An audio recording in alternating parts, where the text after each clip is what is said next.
كيف حالكم أستاذ كرم؟ أهلا بك عزيزي، من أي بلاد أنت؟ اليمن. اليمن. نعم. أول مشاركة لدينا من اليمن. أهلا بك. حياكم الله أستاذ. طبعا أولا أنا معجب بمحتواك الجميل والنادر رغم الهراء الموجود في هذا العالم الأزرق، وأحييك على هذا المجهود. شكرا أستاذي. لدي طبعا مشاركة، ومغزى مشاركتي هو أن أسمع ملاحظاتك ورأيك أيضا. نص من كتابتك. نعم. طيب أتمنى أن لا يكون النص طويلا. إن شاء الله. إن شاء الله، تفضل. طبعا عنوان القصيدة هو من أنا. خيال الليل يسكن في رؤايا، وخيل الصمت تصهل في دجايا، صراخ الآه يصخب في فؤادي، وكل الحزن يخلق من أسايا. سؤال كشر الأنياب نحوي، ويسألني بعنف من أنايا. يعاتبني ويضنيني بماذا، ويسأل من أنا ولما حنايا. يحاول مقتلي ويريد صلبي، فأهرب نحو أحضان المرايا.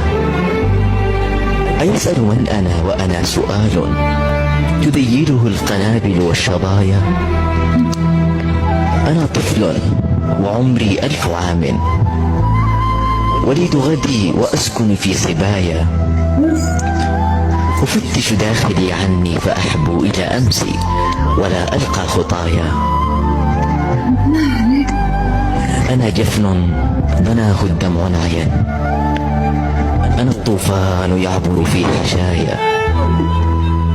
أنا الموؤود في رمس الأماني، أنا حلم تغازله المنايا. أنا ابن الريح والأمطار أمي، وخلف الغيم تمطرني الحكايا. أنا وطن تؤرقه دموع، جفاف الأرض يسقى من بكايا. أنا لون سماوي حرون، أكابر أن أعيش بلا سمايا. أنا نجم تؤرقه الليالي، أنا ركن حبيس في الزوايا. أتعرفني لتقرأ صمت بوحي، أتدرك ما تخبئه شفايا. أنا عني فقيد لم أجدني، وتحملني كما طفل يدايا. أواري داخلي أوجاع قومي، وأحمل فوق أكتاف الضحايا. خفافي في المساء تنال صبحا، وصبحي مات حزنا في مسايا. وصبحي مات حزنا في مسايا. بسلامتكم. الله خليك.